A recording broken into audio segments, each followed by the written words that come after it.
peace in the world. And I asked, however, for the system to return to the service of people. I was, and I want to remain, a president of peace.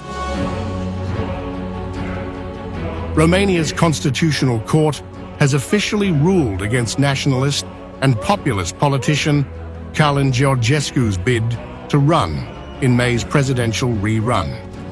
The decision, finalized on March 11, 2025, has sparked widespread unrest, and all eyes are on the European Union. Georgescu didn't hold back, calling the ruling a blow to democracy and freedom. He blamed Romania's political elite and the EU, claiming on social media that the system is shutting out anyone who doesn't conform. Some of his supporters even allege a direct EU plot to silence him. The system does not accept anyone but him. That's why I said we don't change the man, but we change the system. The ruling has ignited chaos in Bucharest. Since March 9th, protesters have flooded the streets, clashing with police amid tear gas and burning barricades. Demonstrators see Georgescu's disqualification as political interference rather than a legal necessity. In front of the system, when you say the truth, you commit capital sin. Saying the truth is a rebellion, a real revolution. The Central Electoral Bureau first removed him from the ballot on March 9th, citing past violations of democratic norms tied to the annulled 2024 election.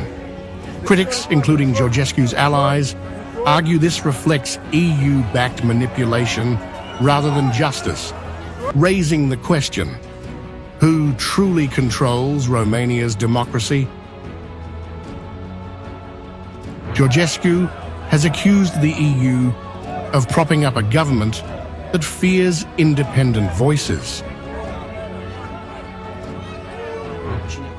For 35 years, the European Union for money,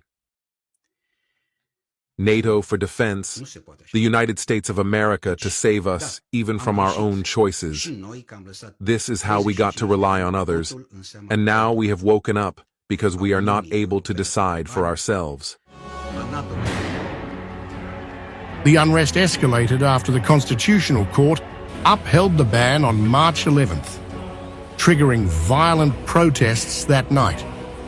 Supporters trashed streets and faced off with police chanting "thieves" and pointing fingers at both Romanian authorities and Brussels for meddling in their democracy.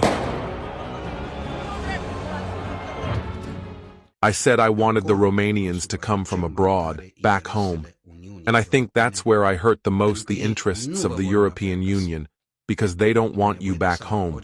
They need salahors in all fields of activity. Romania's tax agency recently revealed that Georgescu's campaign funding did not come from Russia, as previously alleged, but from the National Liberal Party. This revelation has fueled claims of domestic political games, rather than foreign interference, further stoking tensions.